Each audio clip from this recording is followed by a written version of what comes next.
EPFO धारकों बड़ खबर एवं नियम आसला बड़ परिवर्तन। जदि आपणकर ईपीएफओ अच्छी तेज जाणी रखु एवं जारी है कि नुआ सूचना एणिकी मासे चाकरी कले भी मिल पेंशन कौन रही अपडेट ईपीएफओ संबंधी आम जाना ता पूर्व वीडियो को लाइक करूँ सब्सक्राइब करनथिले एवं सब्सक्राइब कर पाखर घंटी चिन्ह को दबाई दिंतु। सरकार कर्मचारी मानकु बड़ रिलीफ दे एम्प्लॉइज प्रोविडेंट फंड ऑर्गेनाइजेशन अर्थात ईपीएफओ पेंशन नियम रे गुरुत्वपूर्ण परिवर्तन करिसेंती। एबे जदि जड़े कर्मचारी मात्र एक मास भी चाकरी करती तेबे से एम्प्लॉइज पेंशन स्कीम अर्थात ईपीएफओ अधीन रे लाभ पाइबे।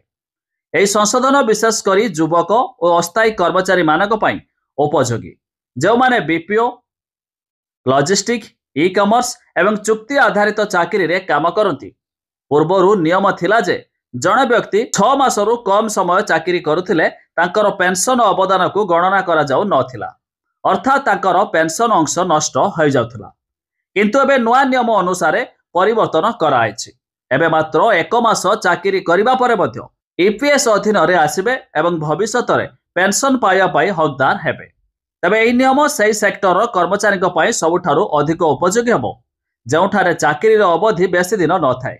बीपीओ लॉजिस्टिक ई कॉमर्स एवं चुक्ति आधारित कार्य रे अधिकांश कर्मचारी शीघ्र चाकरी छाड़ी दियंती।